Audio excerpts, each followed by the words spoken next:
The stranded botanist, the emergency beacon from the research vessel Verdant Explorer, had gone silent 3 days ago, somewhere in the dense canopy of Terrela's jungle moon.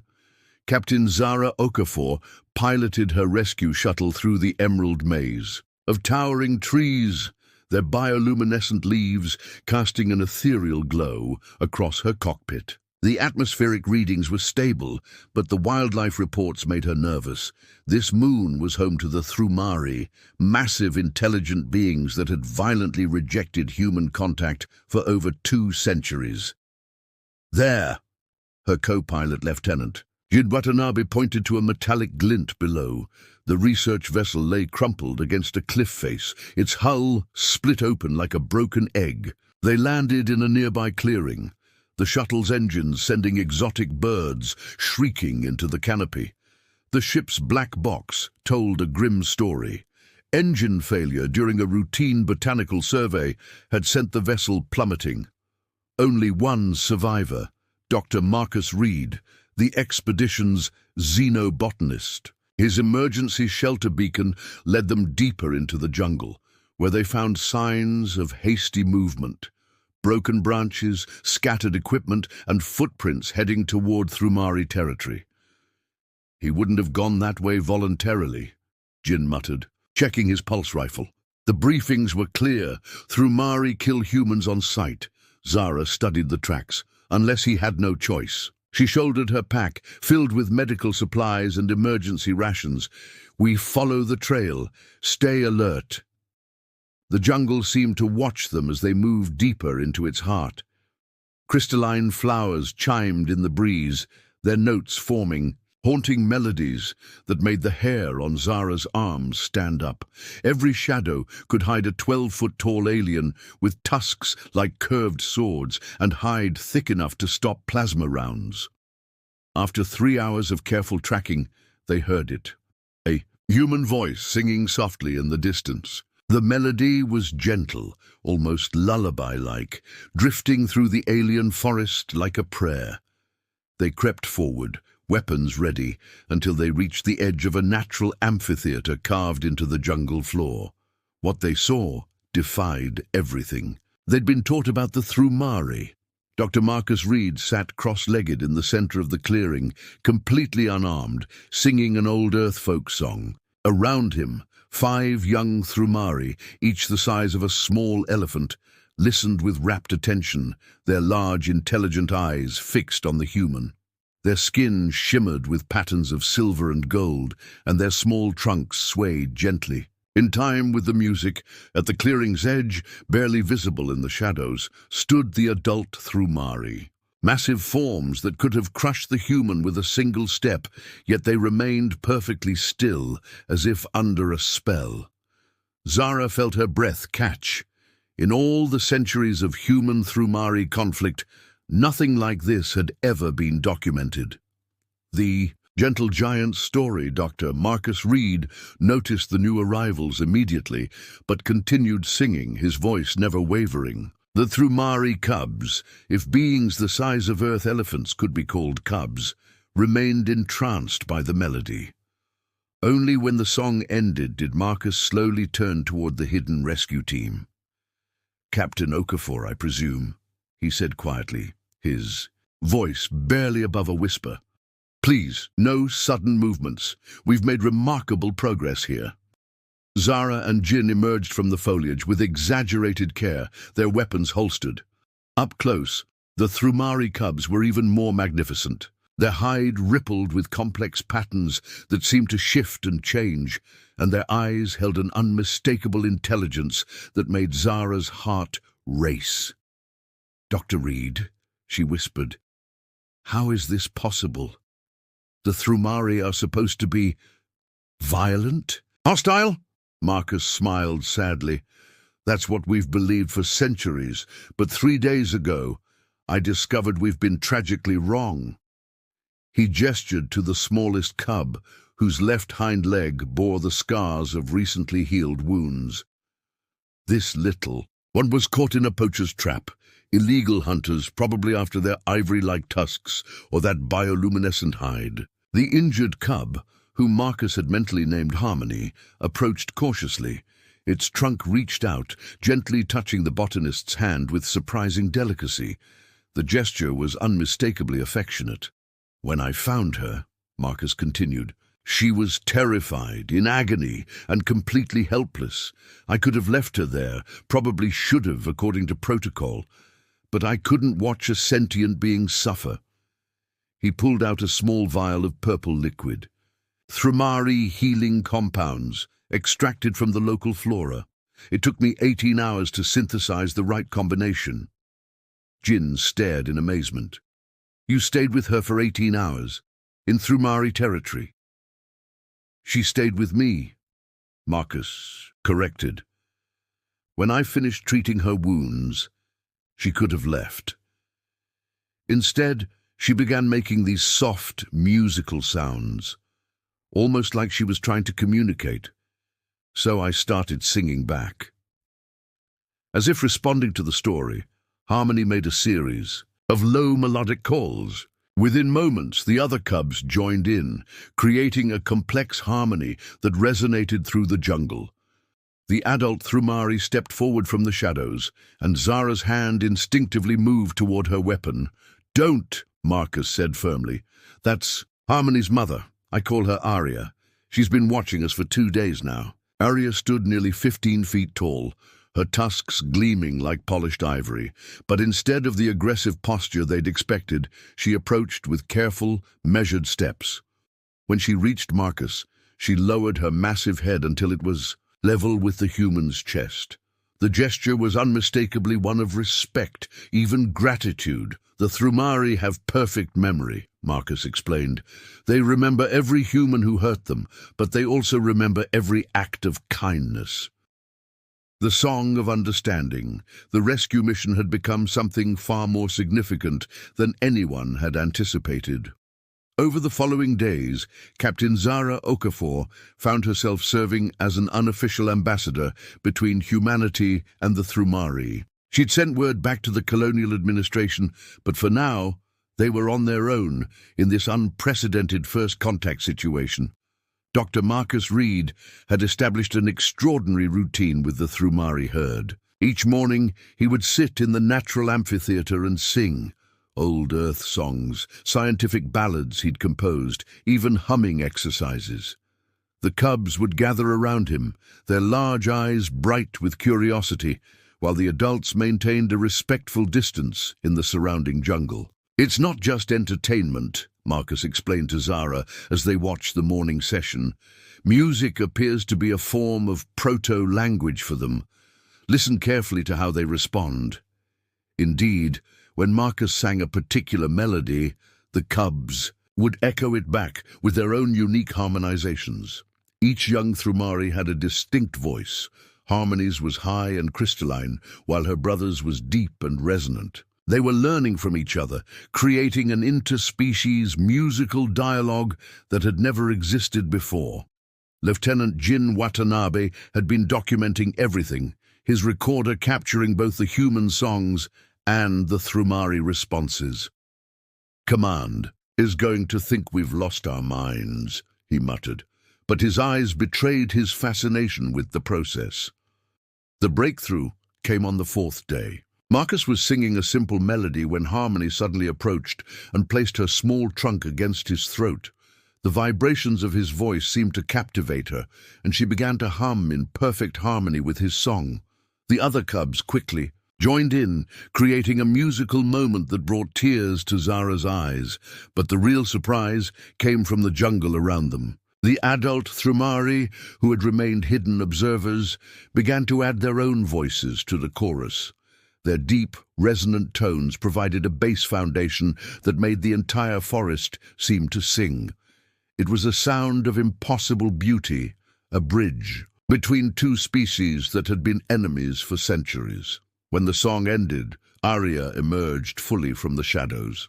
She approached Marcus with deliberate steps, her massive form moving with surprising grace. But instead of stopping at the respectful distance she'd maintained before, she continued forward until she stood directly beside the human botanist.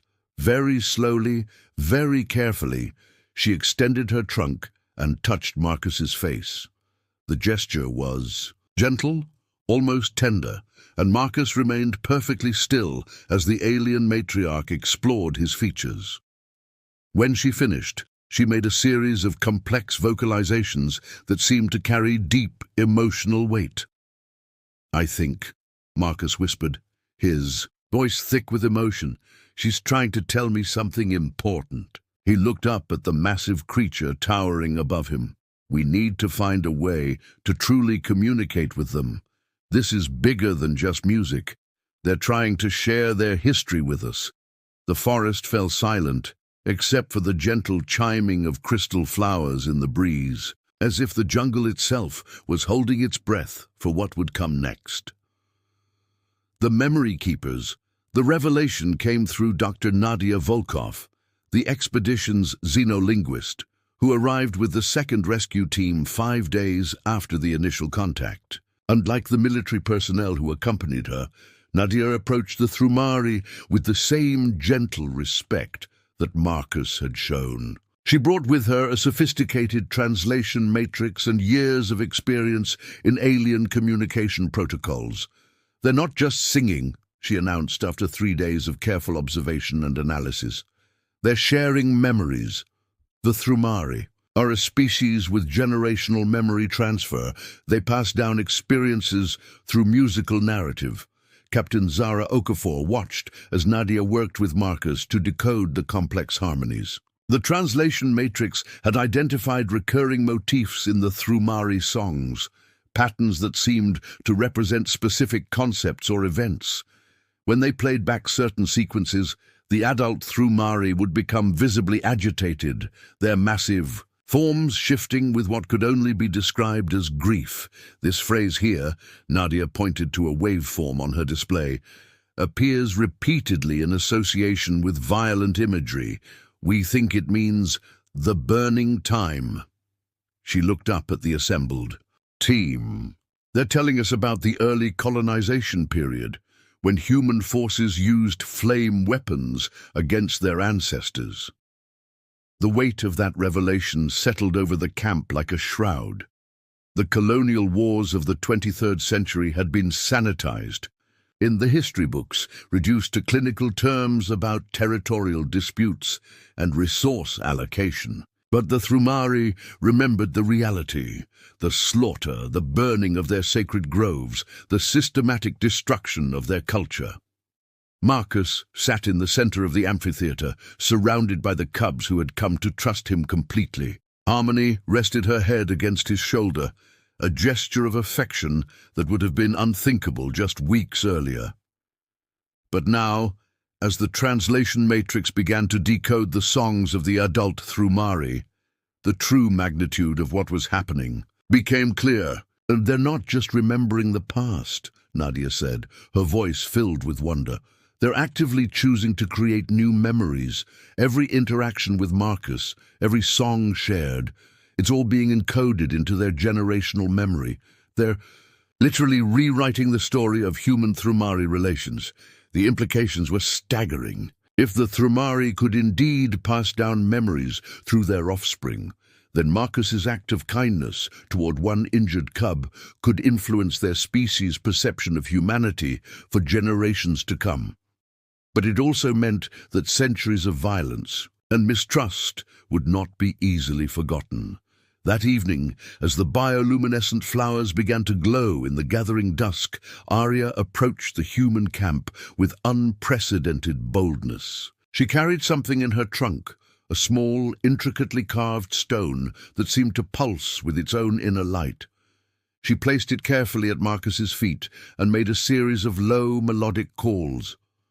"It's a memory stone," Nadia whispered, her translation equipment working frantically to decode the meaning. "She's giving him a piece of their history, but not just any piece. It's a recording of today, of this moment. She's making him part of their permanent memory." Marcus picked up the stone with trembling hands. It was warm to the touch and seemed to vibrate with barely contained energy. As he held it, he could swear he heard echoes of the songs they'd shared. the laughter of the cubs, the moment when fear had first transformed into trust. "We're not just making first contact," he said, softly. "We're becoming part of their living history." The new alliance, 6 months after the first contact on Tyrella, the Colonial Administration building on New Geneva Station, buzzed with unprecedented activity. What had begun as a simple rescue mission had evolved into the most significant diplomatic breakthrough in human history. Ambassador Chen Wei-ming stood before the assembled delegates, preparing to announce the ratification of the first formal alliance between humanity and an alien species. The Thrumari delegation had arrived 3 days earlier aboard their massive bioships, living vessels grown from the same crystalline material as their jungle home. Their presence in human space had caused quite a stir, but nothing compared to the sensation created by their ambassador, Dr. Marcus Reed himself, now serving as the first human Thrumari cultural liaison. The Thrumari have agreed to share their bioengineering technology, Ambassador Chen announced to the packed assembly hall. "In exchange, we will provide them with medical knowledge and protection from poaching activities. But more importantly, we will help them establish new colonies where their young can grow up without the shadows of our violent past." In the diplomatic quarters, Marcus sat with Harmony, now nearly full-grown, and her younger siblings. The cubs had insisted on accompanying the delegation, their curiosity about human space matching the fascination that humans showed for Thrumari culture. Through their windows, Earth hung like a blue marble against the void, and Marcus could see the wonder in their large, intelligent eyes. "They've never seen a world without trees," he explained to Captain Zara Okafor, who had been promoted to Admiral after her role in the first contact mission. "For them, Earth is as alien as Tyrella was to us." The breakthrough had come when Dr. Nadia Volkov finally cracked the complete structure of Thrumari memory songs. The revelation was startling. The Thrumari didn't just remember the past, they could actively choose which memories to emphasize and which to let fade. By focusing on positive interactions with humans, they were literally evolving their species' relationship with humanity in real time. The cubs had been essential to this process. Their natural curiosity and lack of inherited trauma made them perfect ambassadors for a new generation of human Thrumari cooperation. When they sang now, their songs included melodies they'd learned from human music, creating hybrid compositions that neither species could have created alone. But perhaps the most remarkable development was happening in the depths of space, where joint human Thrumari exploration teams were discovering wonders that neither species could have found alone. The Thrumari's ability to communicate with plant-based life forms, combined with human technology, had opened up entire new fields of xenobiology and sustainable engineering. As Marcus prepared for the formal signing ceremony, he felt a gentle touch on his shoulder. Harmony had approached silently, her massive form moving with the grace that all Thrumari possessed. She placed a new memory stone in his hands, this one glowing with the soft light of a dozen different worlds they'd explored. "Together, for the archives," she said in the musical language they'd developed together, "so future generations will remember how peace began with a song." Outside the station, the first joint human Thrumari colony ship was preparing for launch. Its destination, a world where two species that had once been enemies would build something entirely new together. And at its heart would be a simple truth that Marcus had learned in a jungle clearing, that kindness, like music, was a universal language that could bridge any divide. The age of true galactic cooperation had begun with the gentle touch of an alien trunk and the soft melody of a human lullaby sung under foreign stars.